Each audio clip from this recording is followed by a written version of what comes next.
Look at the core practices in Kanban. So there are different practices, different ways of getting work done in Kanban.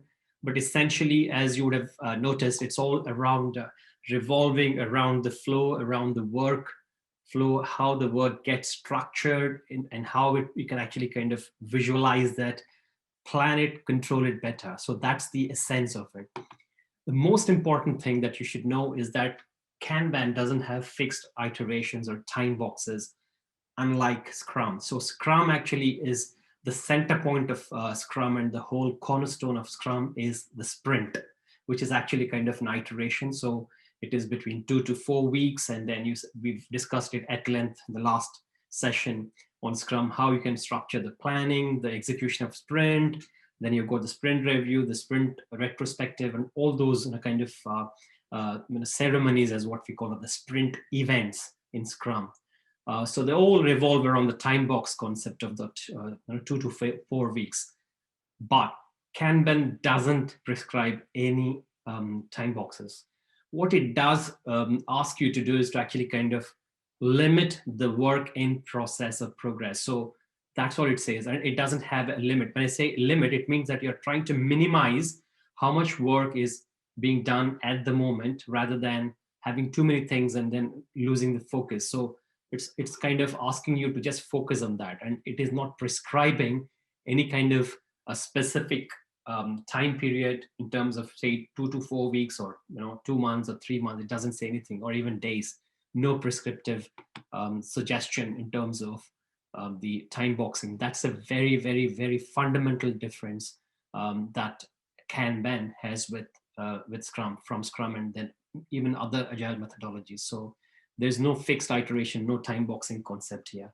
And then, as you know, the work actually moves through a flow, and that flow can actually be defined by you in terms of whatever work that you are doing. So, for example, in the context of the daily life that we have, it can actually kind of a very commonplace way of describing some work is basically, we have not started yet, and then we have started, it's still in progress, and then it's already done, it's completed. So these are the 3 stages of any kind of task that you can take. You can actually put it into one of these 3 baskets. So for example, if you have thought about something like going to the supermarket and buying some grocery, that's a task. So that task would actually be as simple as that. You have not started, right? So that could be the basic stuff. And once you go to the supermarket and you're doing your shopping, that is when it is work in progress. It is actually, you're doing the shopping. And then once you're done, you finished it. So that's, you came back home, you're sorting your groceries and then putting some in refrigerator or whatever. You're trying to sort out the stuff that you bought in the supermarket. That would conclude that task of going to the supermarket. So it's as simple as that. At any point of time, it is in one of those 3 stages. And similarly, in a software development life cycle, every piece of work and task that you do would actually fall in, for example, you've got requirements, you've got analysis, design, development, deployment, and finally production. So in one of these 5 or 6 different stages, and you can further refine in terms of testing. For example, if it's being done in testing, then you can actually try and define that in terms of whether it is in the system testing, it's in the performance testing, or is it in the integration testing or user acceptance testing. You can refine it further. The lines, the swim lanes can be refined further and further when it comes to the software development life cycles. But still, at any point of time, it is in one particular stage in this flow. So it's very important, no matter what you do, what kind of task it is, no matter whether it's a ticket, a card that you created, a user story card, or whether it is a maintenance support ticket that you have you had created based on a customer feedback, everything, or it could be a task that you had created for your own life, as we discussed just now about the shopping in a supermarket. All of these could be defined as a task, and then we can actually trace it through we can track it through the flow where the task is at any point of time. It can be as simple as in the to do, or doing, or done, or it could be in the form of design, testing, deployment, any of these. It is completely flexible on that front. Kanban doesn't prescribe one way or the other to actually define these columns, the swim lanes. It's up to you.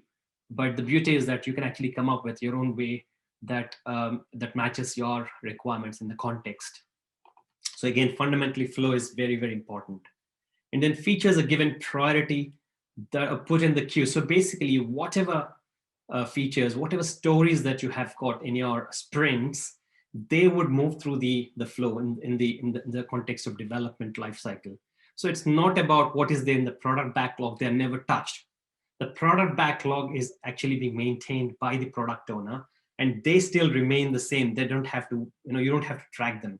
What gets tracked during the sprint execution and after the sprint execution, and once it gets into the sprint plan, is basically what is in the sprint backlog. So that means the shortlisted, the prioritized, and the estimated stories that get into the sprint backlog, they then would be tracked in terms of where they are, whether it is in the design, development, deployment, or testing. So that's again very important. So that means that you're actually trying to focus on what is important and what is urgent for us. You're not really bothered about 100 other things. Like yesterday, we were talking about the laundry list of things, about hundreds of things that you have in your life that you need to do. But why would you bother about all those things? What is more important, what is urgent, is what actually is getting into your attention. You're trying to focus and trying to prioritize that in the last, for example, 1 week or next 1 week or next 1 month. You're not really bothered about things which are not urgent, even though some of them are important. So again, that is important in terms of having a clear focus on prioritization. And then the most important aspect of Kanban is to limit the work in progress. And that's why the focus is actually brought in, because you can then try and look at what is the important thing and how much of work can I really get done at the moment, given this kind of constraints, given the set of requirements. So that's the key principle that we need to really follow when we try and structure the work and put that into the flow.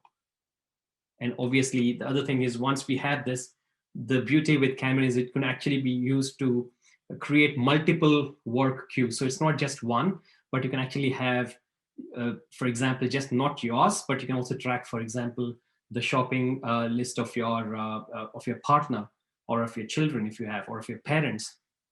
So it actually have got that kind of flexibility. On one board, you can manage pretty much everybody's shopping list and their and the tasks that they would like to do. And all of this is actually kind of visually managed. So with one look, you can get to see where each one of the family members is with respect to their shopping tasks.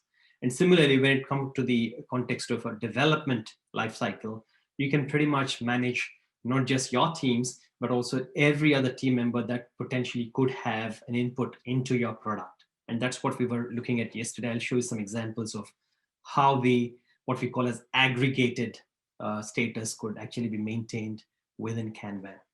So that's pretty much, again, this is really, really important. And no wonder, it's such a simple tool. It's very simple and easy to use. And it's the concept is pretty straightforward. And that's why the Kanban board adoption has been really, really quick.